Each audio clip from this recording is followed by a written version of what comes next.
Hola a todos, ¿cómo están? Mi nombre es Martín Corín y una vez más nos encontramos en nuestro canal IF Investigaciones Forenses. En el día de hoy vamos a estar analizando determinadas cuestiones asociadas al caso que ha conmocionado en las últimas horas a nuestro país y es la muerte de Mariano Barbieri. Mariano Barbieri fue víctima de un homicidio en ocasión de robo. Barbieri tenía 42 años, era ingeniero civil de la UBA y hacía apenas 4 meses se había convertido en padre del pequeño Luca. Si bien aún no se saben muchos detalles en relación a la dinámica previa a este desenlace fatídico, el fiscal de la causa se encuentra recabando información a través de las distintas cámaras para a través de los recursos fílmicos poder establecer la dinámica que permita esclarecer el hecho delictivo. La mayoría de las personas tomó conocimiento de este triste hecho a través de un video perteneciente a las cámaras de seguridad de una heladería ubicada en la calle de la Finur y Avenida del Libertador, en la cual se observaba a Mariano ingresar con el fin de pedir auxilio. Mariano se encontraba con el torso semicubierto, dado que su remera estaba levantada. Sin lugar a dudas, e incluso luego de haber sido confirmado por los testigos que estaban dentro de la heladería, Mariano entró en un estado de shock solicitando auxilio luego de haber recibido la herida mortal. ¿Qué es lo que se sabe al momento en torno a la causa? Mariano se encontraba recorriendo una plaza en Palermo. Particularmente esta es la Plaza Sicilia, una de las zonas más exclusivas de la ciudad de Buenos Aires. A las 22:45 horas aproximadamente, y según surge el relato de varios testigos, Mariano fue abordado por una única persona. Esa persona, con la intención manifiesta de quitarle las pertenencias a Mariano, lo agredió con un arma blanca. Luego de haber sido herido, Mariano buscó refugio y solicitó auxilio en la zona. Lamentablemente no había tantas personas y es por eso que se acercó a la heladería que habíamos mencionado, de la cual justamente surgen los registros fílmicos que popularmente se conocieron en redes sociales y en los distintos medios periodísticos. Es imposible no hacer alusión al contexto desgarrador en el cual Mariano manifestaba, y esto fue registrado por cada una de las personas que se encontraban en el lugar, que no se quería morir. Si bien, como habíamos mencionado, se encontraba en un claro estado de shock, pudo contarle a las personas que se encontraban allí qué es lo que había ocurrido. Teniendo por un lado el relato de Mariano y teniendo por el otro lado el relato aportado por distintos testigos, se pudo determinar cierto grado de congruencia entre ambas situaciones. Las primeras personas que lo auxiliaron en la heladería denotaron que poseía algún tipo de lesión a la altura del pecho. Esa lesión no era ni más ni menos que una puntada en una zona próxima al corazón. Tal como comentara el doctor Ignacio Previgliano, director del Hospital Fernández, se trataba de una lesión penetrante, es decir, que esto sería compatible con una lesión punzocortante. La lesión generó un mecanismo de neumotórax hipertensivo. Este es un tipo de lesión que naturalmente genera un colapso pulmonar que naturalmente deviene en un tipo de paro cardiorrespiratorio del tipo traumático. ¿Cuál es la parte importante que queremos trabajar en relación al caso? Más allá de que, como habíamos comentado, aún se encuentra en plena investigación. Por la mañana, los noteros se hicieron presentes en el lugar. Una vez que se había popularizado este video, todos querían saber el contexto asociado al mecanismo de acción de la dinámica del robo. La División de Investigaciones de la Comuna 14 y la División Homicidios se adentraron a la zona para poder trabajar en búsqueda de evidencia que pudiera ser significativa para el desarrollo de la investigación. El resultado de la pesquisa fue negativo. Es muy común utilizar determinadas expresiones como pese al empeño puesto de manifiesto en la tarea desarrollada, no fue posible el hallazgo de determinados indicios para la materia. Este es un recurso semántico que muchas veces los técnicos utilizamos para plasmar que no fue posible el hallazgo de evidencia para la disciplina que desempeñamos. Ahora bien, ¿verdaderamente se trabajó a conciencia en el lugar del hecho? El periodista Diego Lewen, del canal periodístico C5N, mientras que estaba realizando una nota en el lugar, pudo advertir la presencia de lo que era un cuchillo de cocina. Ese cuchillo de cocina podría tratarse del arma homicida. Aquí voy a hacer un pequeño parate y una aclaración necesaria. Para muchos es choqueante relacionar cuchillo de cocina y arma homicida. ¿Cómo puede ser que un cuchillo sea considerado un arma homicida? Bueno, debemos entender que toda arma es cualquier tipo de objeto que tiene la capacidad de potenciar la agresión física humana. Es decir, que un elemento puede ser considerado como un arma propia o como un arma impropia, que ha sido diseñado para tal fin o que ha sido diseñado naturalmente para otro fin, pero en ese momento circunstancial puede ser utilizado para agredir o defender una persona. El cuchillo en mención no solamente se encontraba en una zona próxima al lugar del suceso, sino que además, a simple vista, y esto fue advertido por las cámaras de televisión que se encontraban en el lugar, presentaba manchas de color pardo rojiza. Si bien los periodistas indicaban que eso se trataba de sangre, naturalmente nosotros sabemos que como técnicos no podemos aseverar tal cuestión. Es por eso que los técnicos denominamos este tipo de manchas o este tipo de máculas, más allá de que pueden ser expresadas, como mencionaba antes, máculas de coloración pardo rojizo, como muestras de PTH.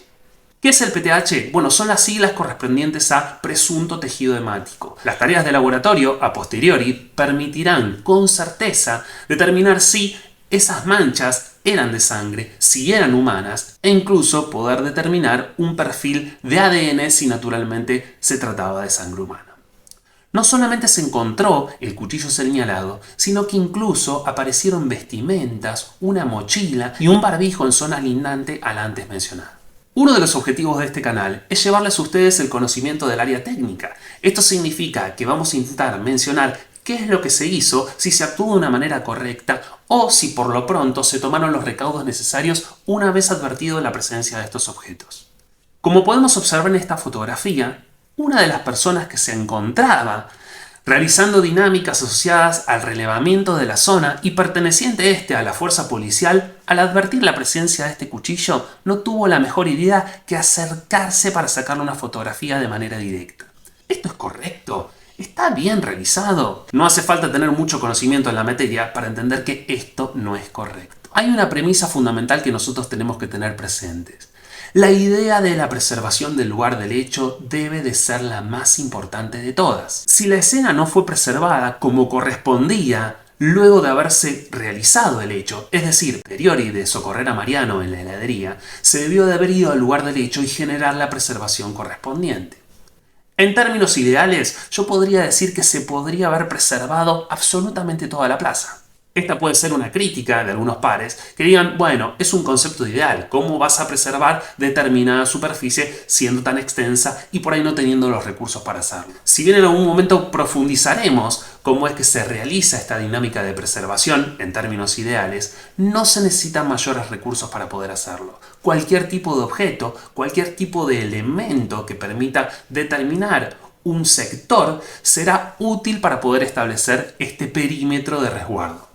Volviendo a lo mismo, si bien la preservación se tendría que haber realizado ese mismo día por la noche, cuando uno encuentra algún tipo de elemento, objeto que potencialmente pueda estar vinculado al hecho que se investiga, debe de realizar la preservación inmediata. Es decir, lo que no se hizo, ya está, pero aún estamos a tiempo de que la evidencia se siga conservando, al menos en las circunstancias que se ha encontrado en ese momento. Es por eso que es muy importante generar un resguardo y ese resguardo perímetro tiene que ser lo más amplio posible. Habitualmente estamos acostumbrados o mal acostumbrados a observar un perímetro corto. Esto significa que se realiza una delimitación acotada del lugar en el que se encuentra naturalmente la evidencia que potencialmente sería vital, ¿por qué no?, para el hecho. La delimitación de las zonas de hallazgo fueron muy pequeñas. No obstante ello, había muchas personas merodeando. Sabemos, y podemos recabar una vez más, fueron los periodistas los que encontraron cada uno de estos indicios, pero no fue la policía lo que lo realizó. Ahora bien, una vez que se han detectado, lo que se debe hacer es retirar a todo ese tipo de personas que se encuentran allí para evitar, como habíamos mencionado, que se siga contaminando la escena del hecho. Las siguientes horas serán fundamentales. Sin lugar a dudas, al tener el resultado de las pericias llevadas a cabo por estos objetos que han sido incautados en la plaza, se podrá tener una información y un panorama más amplio de lo que refiere justamente a un posible perfil del delincuente. Asimismo, al momento, se encuentran recabando cámaras del lugar para poder establecer naturalmente a través de los registros fílmicos, por ejemplo, el punto de huida del atacante. Por otro lado, se efectuará el rastreo tecnológico sobre el dispositivo sustraído. Y otra parte importante tiene que ver con el aprovechamiento de determinados recursos que no son muy comunes o al menos no tenemos muy internalizados. La división Canes suele ser muy pero muy útil en este tipo de hechos. Al animal se le hace oler algún tipo de pertenencia, como puede ser una prenda de vestir de la víctima, para poder establecer un posible recorrido en la zona. Es por eso que se llevó uno de estos recursos al lugar derecho, y lo que hizo el can, luego de haber justamente olfateado prendas de Mariano, fue demarcar un probable o un posible camino llevado a cabo por la víctima. En ese trayecto se encontraron nuevos elementos, como ser una frazada y una mochila vacía. Estaremos atentos a cómo evoluciona la investigación de la causa y esperamos sin lugar a dudas que se pueda dar con el agresor, con este homicida, cuanto antes. Por último, y no menos importante, quiero mencionar una cuestión fundamental. Muchas personas, y tal vez esto tiene que ver con lo que las series han transmitido a lo largo de los años, piensan que el perito tiene la capacidad de que en el lugar del hecho va a encontrar absolutamente toda la evidencia servida en bandeja. ¿Qué significa esto? El análisis, sin lugar de dudas, ha de ser minucioso y exhaustivo, pero muchas veces se necesita trabajar con otros elementos. ¿Cuáles son estos elementos? El relato de testigos va a ser fundamental para poder dar con la evidencia. Cuando los espacios son muy grandes, en este caso un espacio abierto, puede ser imposible, o al menos vamos a cambiar el término para llevarlo con una precisión estadística, muy poco probable dar con un elemento pequeño. Ahora bien, si uno refuerza el rastrillaje con el aporte del testimonio de alguna persona que puede haber estado en el lugar o que puede haber advertido una sombra, un movimiento, podemos sin lugar a dudas potenciar nuestro trabajo. Esto es algo que yo les menciono a mis alumnos constantemente. El aporte de los vecinos, el aporte de un transeúnte, el aporte de una persona que circunstancialmente se encontraba en el lugar puede ser determinante para que nosotros demos con el indicio más pequeño o con mayor peso específico dentro de lo que tiene que ver la investigación. Es por eso que debemos de trabajar no solamente en el lugar de hallazgo. En este caso justamente la policía sectorizó o trabajó de manera directa en el lugar de hallazgo de Mariano, que fue la heladería. Ahora bien, uno tiene que generar la reconstrucción, al menos mental, en la parte investigativa. Lógicamente esto después a posteriori, cuando se recabe toda la prueba necesaria a lo largo de toda la investigación, permitirá generar una secuencia fáctica que justamente establezca cuál fue la dinámica precisa. Pero bien, es importantísimo que nosotros pensemos cuál pudo haber sido la dinámica probable o la dinámica posible para poder examinar de una manera correcta, precisa y exhaustiva el lugar de los hechos. Si te gustó este contenido, te invitamos a que veas el resto de contenido que tenemos dentro del canal. Asimismo, te pedimos que te suscribas, que le des like a la publicación y que preguntes o comentes en cada una de las publicaciones que te interesen.